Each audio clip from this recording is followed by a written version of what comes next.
This is Laura Lee Rose, the Corporate Exit Strategist for the Blooming Entrepreneur, and I'm happy to welcome you to this audio taping of this segment of the Corporate Exit Strategy series. All materials are reserved and copyrighted by Rose Coaching. It is unlawful to duplicate this material without express permission. To get a copy of this material, please contact me, Laura Rose.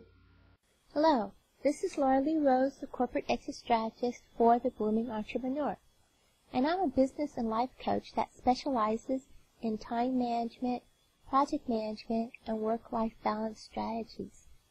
As a business coach, I sometimes receive late requests to change an appointment time. Because of my busy schedule, it's not easy to accommodate these types of last-moment requests. In my professional life, I easily handle this with my cancellation and refund policies.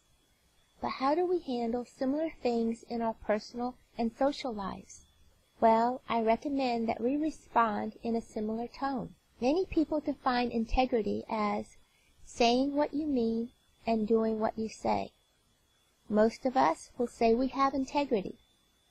If so, then why are we still late for appointments, avoiding certain phone calls and meetings, not following through on commitments to ourselves and others, telling people what we think they want to hear, asking for just short of what we really want because we don't think others will give us exactly what we want, and saying something we don't really mean. All of the above are examples of a slip in integrity. Everyone has been disappointed by a seemingly sincere person, and everyone has disappointed somebody in the very same way. Therefore, everyone has hiccups in their integrity. It's natural. It's human. To me, integrity is a muscle that we can make stronger with practice and time.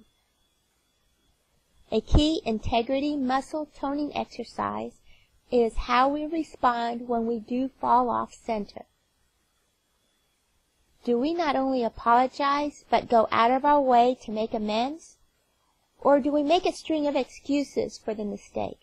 Do we blame others? Do we allow the shame of making a mistake compound the situation? Generally, it is not the initial hiccup that causes people to question our sincerity and reliability. It is actually how we handle our mistakes that define our true integrity. People don't normally lose respect for us when we make a mistake. It's how we take responsibility for that said mistake.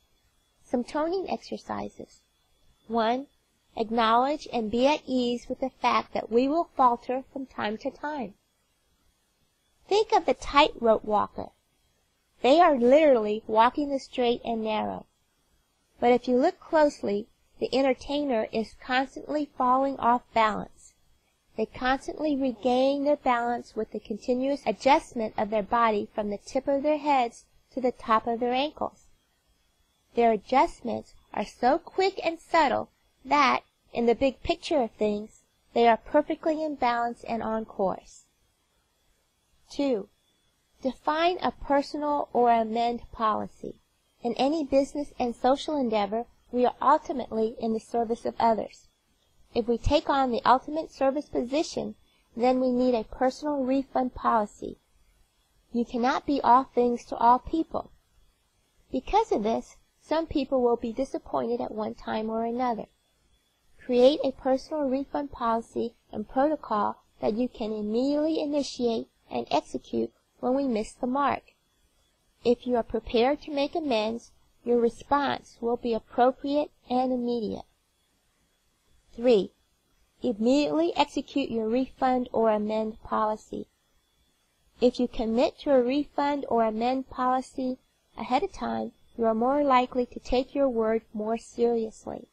If you are interested in some real-world, real-life scenarios and examples, continue to the appendix section at the lauraleerose.com website.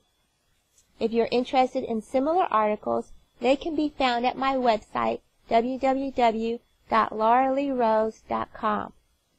If you're interested in more detailed professional coaching or a professional coach to help you stay on target with these goals, please consider one-on-one coaching sessions to propel you forward faster.